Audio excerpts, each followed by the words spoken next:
sekarang aku udah nggak mau bergaul seperti itu lagi gitu. Udah betul-betul menghindari ya. Iya. Betul-betul menghindari teman-teman yang satu frekuensi gitu ya. Ibaratkan jadi seperti itu udah capek sih Pak, udah lelah lah gitu. Udah lelah ya. Jadi cemohan orang, hinaan orang itu kayaknya sedih lah gitu.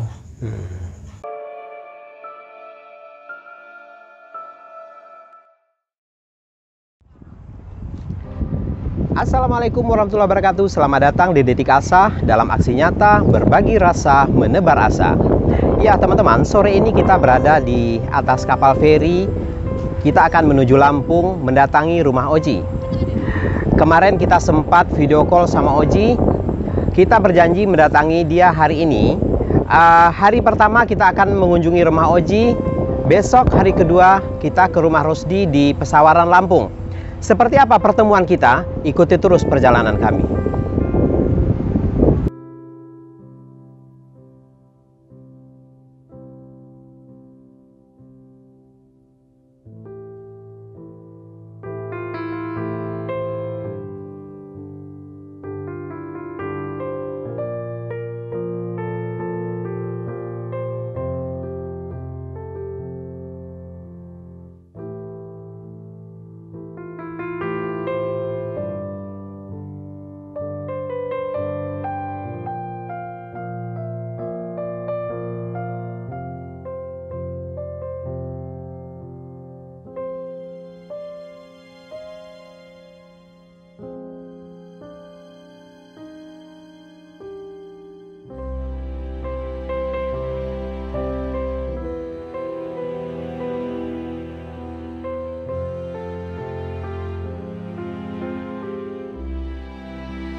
Setelah menempuh perjalanan selama kurang lebih 5 jam, sekarang tepat jam 9, jam 21, kita sampai di rumah Oji. Nah, tapi rumahnya sudah tutup. Kita ketok aja. Assalamualaikum. Wah, Ji. Aduh, kaget ya? Iya, Pak. Malam-malam orang datang bertamu. Sorry. Tamu malam-malam bertamu. Nih setelah kita disuguhin kopi, ada makanan. Nih kita ajak ngobrol Ji. Ji udah ngantuk Ji? Belum. Kaget ya? Kaget. Nggak biasa-biasa ya? Iya. Terus ini kan baru jam 9 tapi udah pada tutup ya? Udah. Kenapa kita? Kalau di sini kan udah kebiasaan begitu Pak, kalau orang sini mah. Jam 9 pada tutup gitu kan, saking capek lelah, Iya. habis dari kebun. Di sini kan orang pada upahan semua. Pada upahan gitu? Upahan nyangkul, ngoret, nyemprot. Pantasan tadi lewat, kenapa kok sepi amat? Iya. Terus nyampe di sini pintunya juga udah pada tutup. Soalnya kan udah pada lelah kali ya. Siangnya kerja gitu kan. Iya. Jadi istirahat lelah gitu. Jadi cepat ya tutupnya ya? Cepat tutupnya gitu. Kamu tadi jualan nggak Ji? Jualan. Jualan? Kalau malam sampai jam berapa? Paling kalau lagi itu jam 9. Jam 9? Ya udah tutup. Nah Ji, ini kan bertolak belakang nih. Iya. Dengan kondisi kamu yang dulu. Iya. Kalau dulu kan rame. Suara mobil, kereta api, gitu kan. Terus tiba-tiba di sini kamu berpindah ke tempat yang agak sunyi senyap gitu. Agak sepi. Sepi. Iya. Terus gimana? Ya. Awalnya inilah ya. Awalnya kayak canggung ya, atau gimana? Ya canggung. Canggung. Biasanya rame gitu kan ya. Kalau lagi kesepi gitu kan. Sepi. Tapi udah biasa sih. Nah sekarang udah biasa ya? Ya udah biasa gitu. Udah biasa, udah mulai biasa. Udah biasa ya. Bahkan udah enak kali ya? Udah nyaman ya? Udah nyaman. Nah ini jawaban terjujur kamu nih Ji. Dulu waktu awal Oji saya antarkan ke sini. Kenapa Pak? Minggu-minggu pertama itu apa yang ada di batin Oji? Oh, nggak ada Pak. Nggak ada? Nggak ada. Ada rasa kayaknya nggak betah amat. Kayaknya Enggak. pingin balik lah. Ya, aku kalau pikirannya situ nggak ada sih Pak. Nggak ada.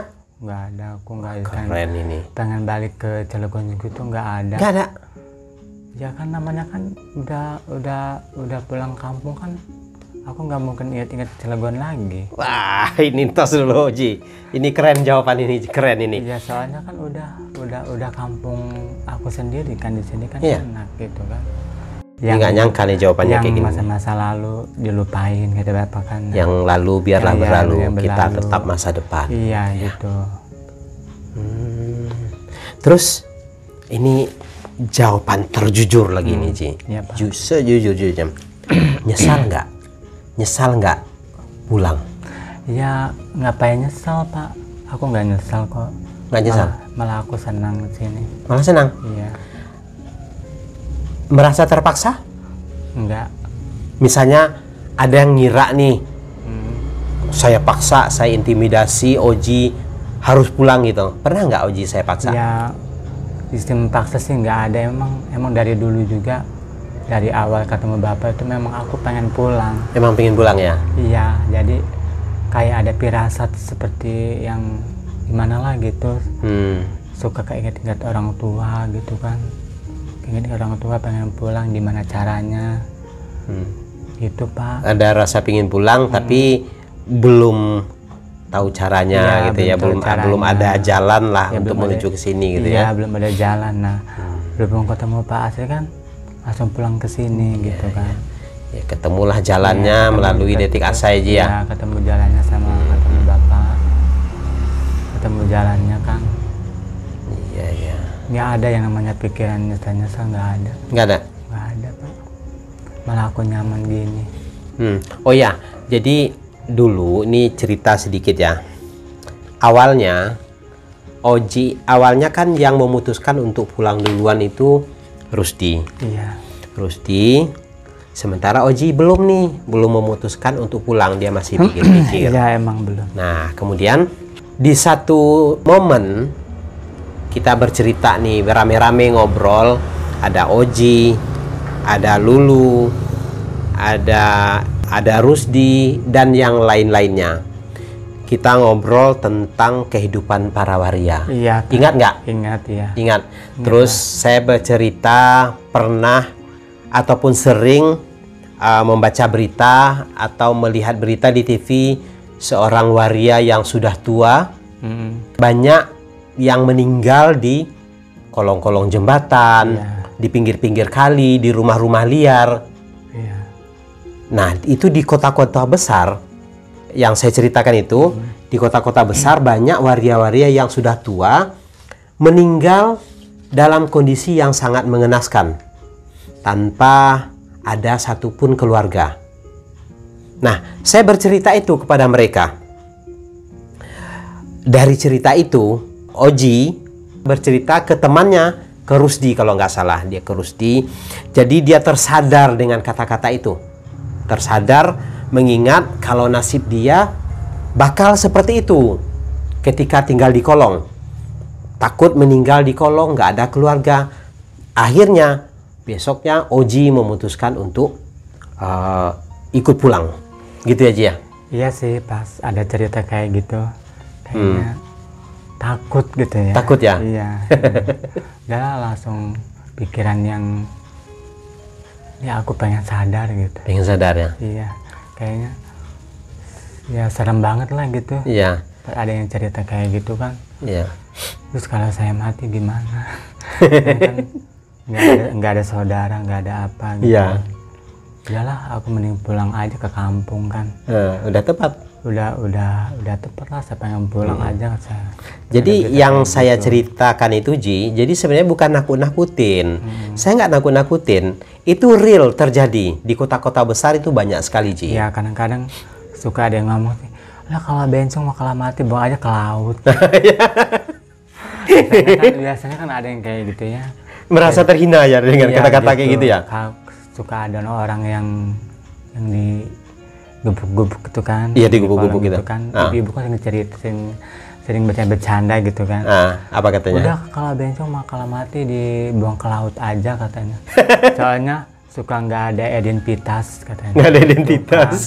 Nggak bakal diakui warga. Oh gitu ya. Gitu. Itu, nah kalau mendengar kata-kata kayak gitu tuh, betul sih mulut kita, kamu tersenyum gitu ya, ketawa, mungkin ada lucu-lucunya. Iya. Tapi di hatinya gimana?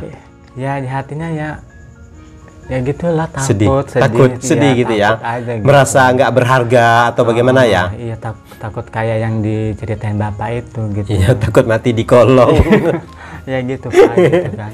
Iya, jadi teman-teman memang banyak itu dulu sering sekali banyak terjadi hal-hal seperti itu. Jadi waria-waria yang sudah tua, kondisi sudah sakit-sakitan, tidak ada keluarga, mungkin dia orang jauh, orang luar kota. Jadi kemungkinan ini waria ini dia sudah tua, dia tidak berani pulang ataupun sudah tidak diterima oleh keluarga. Akhirnya memang hidup sebatang kara di kota besar. Dari penghasilan dia sudah tidak ada ya Ji. Ya biasanya kan waria-waria yang sudah tua gitu kan apa penghasilannya? Nggak ada lah. Nggak ada kan? Mejeng nggak bisa. Mejeng udah nggak bisa ya? Ngamen pun juga nggak bisa. Ngamen juga nggak bisa. Ya. Ya kalau udah tua kan udah nggak ngapa-ngapain lah, Pak, nggak bisa kerja. Nggak bisa kerja ya. Mau nyanyi-nyanyi juga nggak bisa ya? Ya paling kalau bisa minta-minta. Paling minta-minta ya? Iya gitu. Nah itulah yang terjadi di kota-kota besar terhadap waria-waria yang sudah tua. Kehidupannya sangat miris. Dan ketika meninggalnya pun sangat mengenaskan. Meninggal dalam kesendirian, dalam kegelapan, tak satu pun ada keluarga yang menemani. Sakit-sakitlah sendiri, cari lapar-laparlah sendiri, takkan ada yang memberi makan. Namanya di kota besar, hidup di kolong jembatan ataupun di pinggir-pinggir kali, mereka bikin tempat-tempat gubuk-gubuk liar. Lah siapa yang tahu ketika dia mengalami sesuatu? Jadi nggak ada yang tahu. Tidak terdaftar juga, tidak punya KTP. Nah itulah yang terjadi dengan waria-waria yang sudah tua. Nah kebetulan saat itu saya bercerita tentang kondisi yang seperti itu. Akhirnya Oji dengan cerita itu, Ojinya terbuka ininya ya, pintu hatinya iya. Terketuk gitu ya, timbul rasa takut dan rasa ingin bertobat ya Ji. Iya. Ya soalnya kan kalau bencong kan biasanya dianggapnya hina. Dianggap hina ya. Kalau bencong itu bencong pasti nggak ada gunanya. Ya kan iya. Suka dicemoohin orang. Nah dulu Oji ini pernah nggak orang ngomong-ngomong kayak gitu ke Oji itu? Pernah sih. Pernah. Terus apa yang Oji rasakan saat itu? Ya saat itu waktu sebelum sadar ya. Iya. Ya, katanya itu bencong katanya ya. Gitu kan. Apa sih kan yang dekat-dekat sama si Oji? Si Oji kan bencong katanya. Terus malu punya teman kayak dia, gitu kan. Terus ini nggak merasa minder nggak saat itu? Ya kadang-kadang sih ya minder lah. Minder ya? Yang kadang-kadang malu sebenarnya gitu ya. Gitu, sebenarnya gitu. Kadang aku ngomong gini, siapa sih yang mau dilahirkan seperti ini gitu? Iya. Gitu kan kadang. Nggak ada kan? Kenapa bencong selalu dihina gitu? Gitu. Kadang-kadang aku suka ngomong begitu Pak. Siapa sih yang mau dilahirkan seperti ini gitu kan? Tapi akhirnya Oji kan bisa berubah kayak gini nih. Iya. Ini luar biasa banget. Iya. Pergolakan batinnya benar dulu ini, tapi Ojinya berhasil melawan itu. Ya Ci ya? Ya suka ada teman-teman kesini juga aku sering ngehindar. Oh, menghindar? Nggak diajak ngobrol, nggak apa gitu. Sekarang aku udah nggak mau bergaul seperti itu lagi gitu. Udah betul-betul menghindari ya? Iya. Betul-betul menghindari teman-teman yang satu frekuensi gitu ya? Ibaratkan jadi seperti itu udah capek sih Pak, udah lelah lah gitu. Udah lelah ya? Jadi cemoohan orang, hinaan orang itu kayaknya sedih lah gitu. Dan sekarang Kan sering bercanda-bercanda di sini, kumpul-kumpul di luar ngerokok. Oh gitu iya, kan. wah mantap ini. Ngopi gitu kan, bercanda, kumpul-kumpul aja ngobrol-ngobrol di depan situ sama bapak-bapak gitu. Udah ngobrol bapak-bapak? Iya, ngobrol gitu kan. Dia lagi ngapain? Biasa lagi duduk-duduk gitu kan. Nah, di depan sini luar ngobrol katanya. Nggak usah ngelamun katanya, apa yang dipikirin katanya. Gitu kan. Ini ngobrol sama kita orang katanya. Daripada ngelamun gitu. Ini ngopi ngerokok kayak gitu kan. Jadi ngehibur aja gitu bapak sininya gitu, ngehibur saya gitu. Udah katanya, jangan inget masa lalu lagi gitu. Yang udah katanya gitu. Kasihan orang tua kamu itu udah tua gitu kan. Kalau selain kamu siapa lagi katanya gitu. Gitu. Tapi ini ada satu nih, ini sejak dulu nih rasanya pingin protes ke Oji nih. Dulu ada dua hal yang ingin saya sampaikan ke Oji. Dulu Oji masih duduk begini, bersimpu. Iya. Nah, hari ini kita datang, saya kaget dia sudah berubah, dia sudah duduk bersila layaknya seorang laki-laki. Iya. Nah, ini udah tepat, Ci. Iya. Dia sudah tidak bersimpuh, duduknya sudah tepat, duduk laki-laki ya seperti ini. Terus satu lagi nih yang belum, suaranya masih pelan sekali, Ji. Kenapa, Ji? Aku dari itu juga emang kayak gini Pak suaranya gitu. Aku nggak pernah keras. Nggak pernah keras ya? Nggak pernah. Nggak bisa bikin Nggak. teriak gitu kayak saya ini? Udah pada tahu semua orang sini mah kalau sama aku emang kayak gini ngomongnya gitu. Nggak bisa kencang ya? Enggak. Emang gini ngomongnya. Teman-teman aku juga udah paham gitu, udah tahu. Iya. Emang kayak gini. Memang nggak bisa kencang ya? Nggak bisa kan, kayak teman-teman aku kan biasanya keras itu ngomongnya. Iya. Kalau aku nggak bisa emang kayak gini. Kalau orang Sumatera kan mana ada yang pelan-pelan ngomongnya? Iya, keras semua. Keras semua. Ya kalau aku emang logatnya udah kayak gini Pak, udah pada tahu semua teman-teman juga. Emang pelan gitu ya, dibikin kencang itu nggak bisa ya? Nggak bisa aku. Kalau aku tuh orangnya lembut gitu Pak kalau Lembut ngomong. ya? Nggak bisa keras, nggak. Emang kayak gini. Udah pada tahu semua orang sini juga. Oh iya, jadi Udah tahu.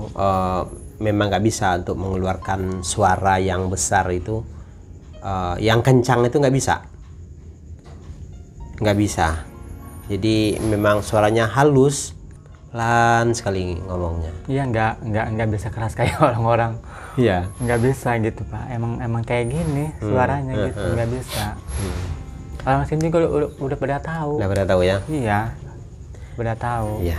Kalau orang sini kan bilangnya kalau gitu orangnya malu katanya gitu kan. Orangnya pendiam, jarang ngobrol gitu. Ya paling ngobrol sekadar dua kata gitu doang gitu. Ya, teman-teman udah ngerti ke aku gitu, gitu. Udah tahu gitu kan. Kadang ngomong paling kata dua kata udah nanti diem. Nggak banyak ngomong ya? Enggak gitu. Tapi perubahan Oji ini dulu waktu masih di Kampung Waria, waktu masih di Kolong, ini wajahnya itu tuh dia nggak pernah senyum, tegang wajahnya tuh. Iya. Sekarang ini dia udah banyak tertawa. Iya. Udah banyak tertawa, udah banyak senyum dia. Karena udah enjoy ya Ji ya. Udah fresh wajahnya juga udah fresh. Udah enjoy banget. Udah enjoy. Kalau dulu tuh berat banget wajahnya itu tuh. Kayak memikul beban yang begitu berat.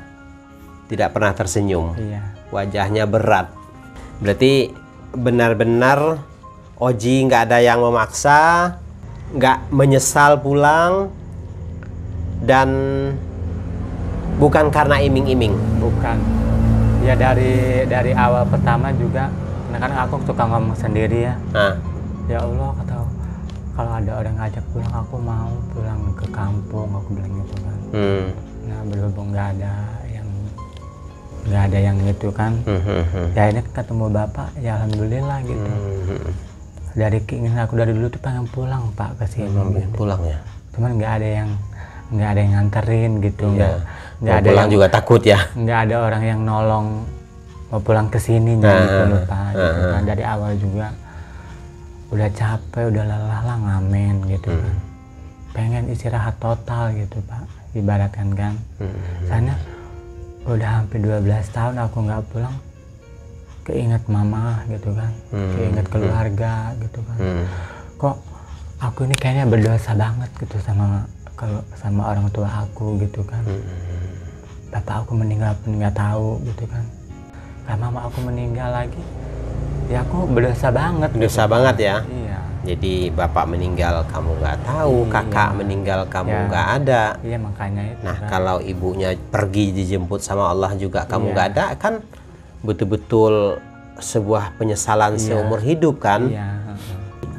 Untuk berbaktilah sama ibu. Iya, mulai sekarang kan yang jadi tulang punggung keluarga kan aku sekarang. Oji sekarang ya udah jadi tulang punggung keluarga ya. Kan udah pada misah semua. Udah nggak ada kan. Kakak aku udah nikah, ayah aku udah nikah, udah pada misah semua, bikin rumah sendiri-sendiri gitu kan. Nah sekarang malah Oji yang ngurusin orang tua gitu kan. Jadi tulang punggung keluarga gitu di sini. Dulu dari awalnya sih pengen pulang sendiri ya, kadang-kadang pengen pulang sendiri nggak ada uang gitu kan, cukup buat ongkos doang gitu kan. Akhirnya nggak jadi gitu gitu kan. Akhirnya ngamen, nanti ngumpulin habis lagi gitu kan, buat pulang gitu kan, habis buat makan gitu kan. Jadi selama ini kamu kerja ngamen itu nggak ada yang kekumpul-kumpul ya? Nggak ada Pak, namanya ngamen kan tahu sendiri. Habis buat gitu aja, buat makan. Buat ya namanya kita kalau nggak ada uang mau makan di warung ngutang dulu gitu ya kan. Iya ya. Buat sehari-hari gitu kan. Kalau ngamen kan Pak nggak tentu dapat uang. Iya. Kadang sepi, kadang rame gitu kan. Kadang-kadang pernah dapat 30.000 ngamen itu Pak.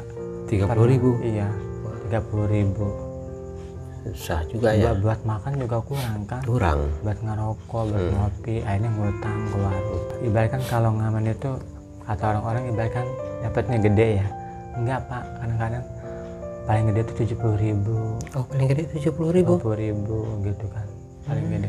Enggak pernah dapat 200. Ratus-ratusan gitu? Enggak ya? Enggak Pak, kadang-kadang 80.000 itu kadang-kadang pulang bisa 60.000 beli nasi pulang, beli kopi, beli obat nyamuk gitu kan. Iya ya pulang gitu. Jadi ke sisa-sisanya mak nggak ada ya, sedikit ya? Nggak ada Pak, belum paginya. Iya paginya beli kopi lagi, beli sarapan nasi uduk gitu ya? Iya gitu. Jangan nganggap ngamen itu banyak uangnya, enggak ya? Enggak. Udah mengamen dicaci maki orang, dimarahin orang, sana berisik gitu. Ada ya ngomong kayak gitu ya? Gitu, iya. Sering juga ya? Iya. Sering suka disiram pakai air aqua itu. Pernah? Berisik sana pergi, ganggu orang tidur aja. Siram pakai air aqua itu, ya udah saya lapang dada aja. Udahlah sabar namanya. Kita cari uang gitu kan. Ini ada yang Ji, ada yang bilang Ji itu pulang tuh karena terpaksa, karena saya paksa. Karena saya paksa berubah, saya paksa pulang, saya iming-imingi uang. Benar nggak Ji? Enggak. Benarnya gimana? Benarnya gimana? Aku nggak ada yang namanya ngomong kayak gitu, nggak ada. Nggak ada ya? Nggak ada. Ji nggak seperti itu ya? Enggak, aku nggak pernah sih namanya seperti itu, enggak. Nggak pernah saya paksa, intimidasi Oji harus berubah, harus pulang. Enggak, malah aku seneng yang udah nolongin aku pulang ke sini. Gitu.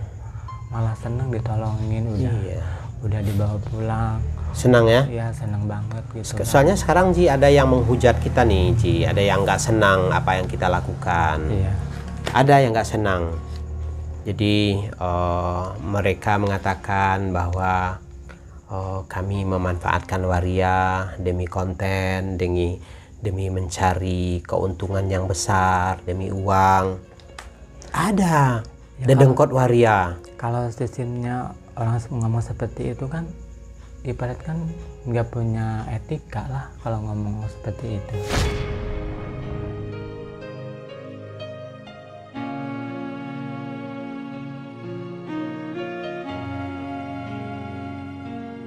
Kalau aku sih sistemnya nggak ada berpikir seperti itu sih Pak, nggak ada. Nggak pernah ya? Nggak pernah. Nggak pernah. Ya.